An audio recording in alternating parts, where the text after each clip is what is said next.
Hello and welcome back to the channel. A game that needs pretty much no introduction, but I'm going to do one anyway, is Dark Souls 2 by Namco Bandai. And yeah, a lot of people have been asking how I'm getting on with the game, so I thought rather than just telling everyone separately, I'll just do a video and you can kind of see. And I'll kind of tell you the route that I've been taking with everything, because I think I've done it a slightly weird way. So, after arriving in Majula, this lovely place, I ended up going, as I'm sure pretty much everyone does, through the Forest of the Giants. So, went through, cleared all that, accidentally fought the Pursuer, who I didn't know spawned there, not as a just a general spawn. Obviously he kicked my ass because I wasn't very good and was not expecting it at all. Then, after I died, skipped it, didn't go back up there again, and went and fought the last giant, killed that. Then, obviously, I went and actually did the Pursuer, and then that's kind of where I messed up, because the set that I'm wearing now is the Drang Lake set, which is kind of important to get because it's got really good stats. I'll try and show you some of the stats compared to what I was using. So like take this chest piece for example. When I first did most of the bosses, I was using this, which as you can see on the stats on the right, isn't that great compared to that. I mean, that's some big differences. Now, I only found out about this set a few hours ago, so I went and got it. And yeah, I ended up going to Bastille, the Lost Bastille, which apparently is recommended for like level 90s, apparently. And I went and cleared out a load of that and killed the Ruined Sentinels, which was not fun. It took me quite a few tries, but eventually I bested it and got past. I then left that area for a little while after I went to Sinner's Rise. I got to the Sinner's Door and then found out I need a key. I've now found out since then that I need to go to, is it Belfry's Tower? Oh, no, sorry, Belfry Luna. I need to go there, which is exactly what I'm going to do probably after this video. So, I haven't done that because I then ended up going to Heidi's Tower of Flame. So, this was told to me by a friend that this is actually more the area that they recommend you go at the start. So I kind of came here and then found the bosses ridiculously easy, and then I started gearing up my character to use this greatsword, so I've only just started using a greatsword. So it's pretty good though, I like it. I've been using a sword and shield, I've been using the broadsword for most of the game, but this greatsword is really cool. So, and when I very first started, I chose the petrified something as my item and put it in Silky's nest. So I got given a twinkling titanite from the start, so I've got +1 on this sword. So it's a little bit stronger than it usually would be. But I came here, cleared out these old guards, went over to that building over there, which is where the Blue Covenant is, killed the old Dragon Rider in there, or the old Dragon Slayer, or Dragon Knight, or whatever it was. And then went over to here and then killed the actual Dragon Rider, who is, so far I've got to say, is probably the easiest boss in the game. He was dreadfully easy to kill. So that was yeah, I got that, got the bonfire up there, which you can see up there, got the NPC. Then I went down into the catacombs below it, got the Knight set, which is the Knight set from the first game, which I thought was kind of cool. And a couple of other items from in there. So the two areas I've got left, I've got to go down into, I always forget the name of this place. It's where the Rat Covenant is. So you go down the hole that's in Majula. You have to get the silver ring, which I got quite early on. So I dropped down. I've done the drop down and actually took and got that done. Whoop! And that was a complete fail by me. Oh, it's a 2-hit on him, okay. Now this is a problem. This is a problem. I hate these two because they always come at you at once, whereas usually you can trick one to bugger off. So he'll start to back off sometimes. Sometimes. There you go, he started to back off. So now I can take him out.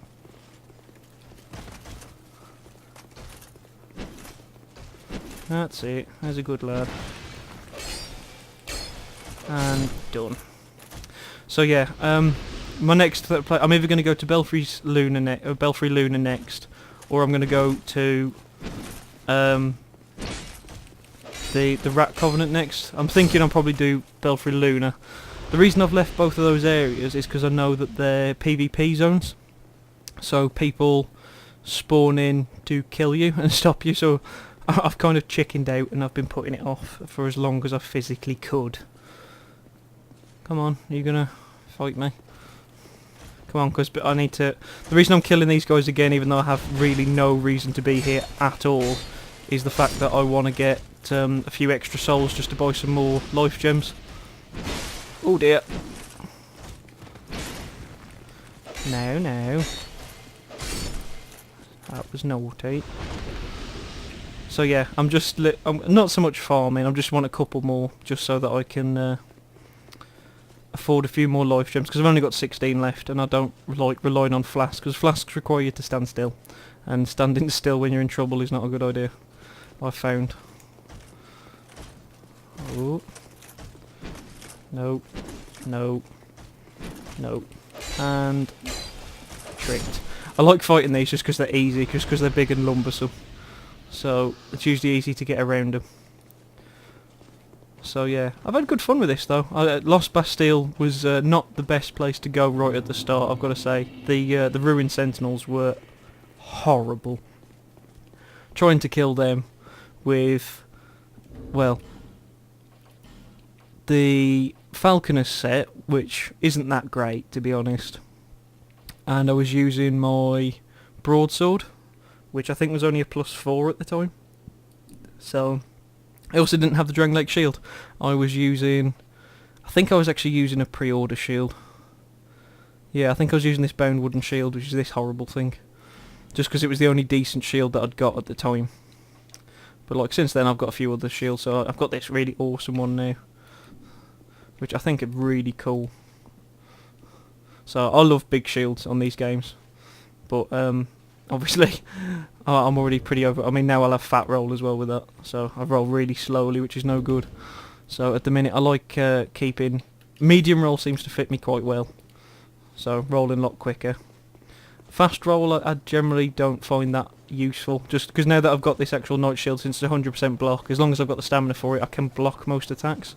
Which I'm a bit better at blocking than I am at dodging. So, right. I might as well head back now. But yeah, that's where you go for the Blue Covenant, for anyone who didn't know that anyway. There's a geezer at the back who will let you in if you take him... I can't remember what item it is. You've got to take him a certain item and then he'll let you in. But I don't have the item, so... there's that. But, let's see. The other thing I've got to do, I need to find a... fragmented branch of yore, or whatever it's called. Because there's a petrified dude I need to get. Yeah, it was the old Dragon Slayer. There we go. Sorry, it was annoying me, not knowing what it was. So it was the Dragon Slayer that you have to get through for the Blue Covenant, and then it's the actual Dragon Rider who's the actual main boss of the area, who's in there. Which you have to pull this lever for, which raises up that platform so you can actually fight him in there. But he was so easy, he was crazy. He's like, I'd say he's actually slower than half the enemies I've been fighting here. So... and it's pretty much the same tactic of just skirt round him until you see an opportunity and then just stab him in the back. He hasn't even got that much health either. So yeah. Where is it I've got to go? I've also... oh yeah, that was it. I've also unlocked the Grave of Saints. After I went through this area and went down to the Catacombs, I got to the Grave of Saints. So that's filled with all pirate ships and stuff that I've got to do as well. So I've got that area to do. The No Man's Wharf... no, I'm getting this the wrong way around. It's No Man's Wharf's where the pirates are.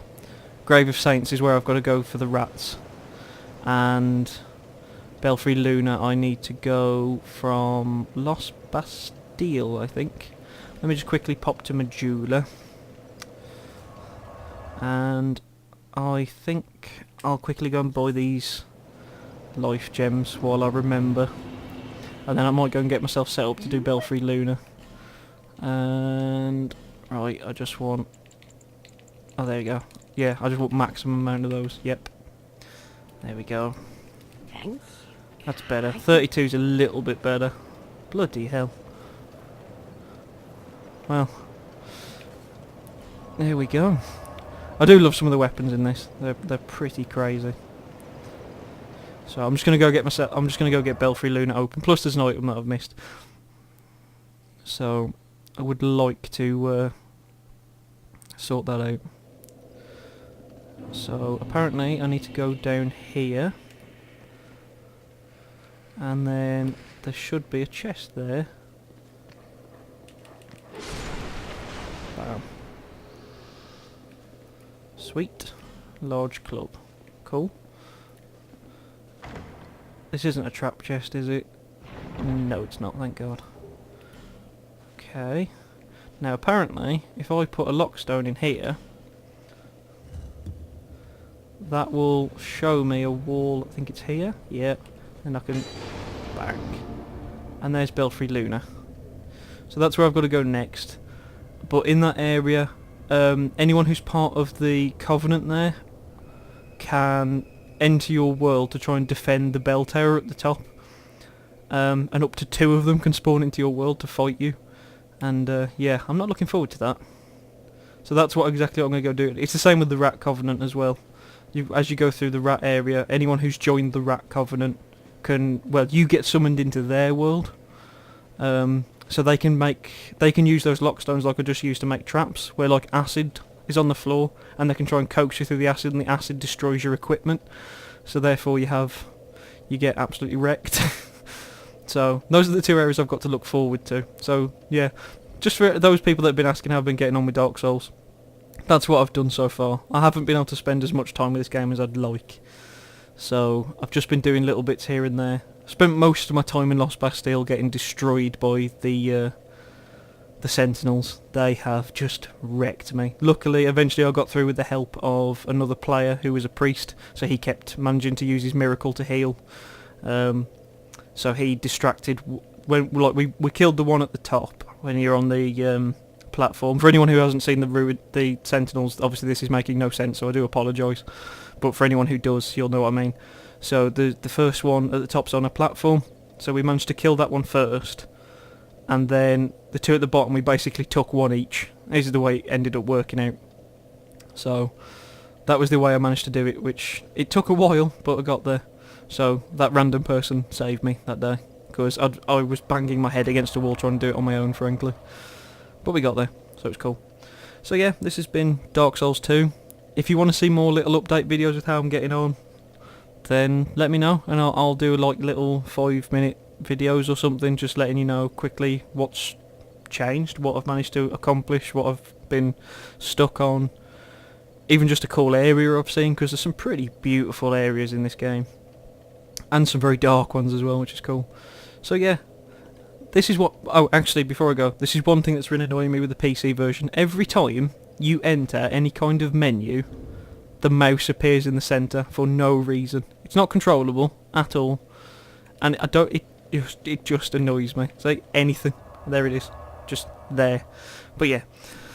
Hopefully, it might not even come through on the video. Maybe that's a glitch on my end, who knows. But it may come through on the video. But it's a little problem I've been having nonetheless. So yeah, let me know what you think. If you've been playing Dark Souls, let me know. Let me know how far you've managed to get through it. I know for people that have had the console version, you've actually finished it, quite many people, but I waited for the PC version because when I've just bought a brand new PC, I kind of want to have a lot of games for it. So this has been my little project at the minute for when I'm not recording or testing out games or whatever I'm doing. This has been my life playing Dark Souls 2, and it's a hatred and a pleasure. I'm sure many would probably agree. So yeah, leave me a like if you enjoyed it, drop me a comment and tell me what you think. Subscribe if you haven't already, and hopefully I will see you soon. Bye bye.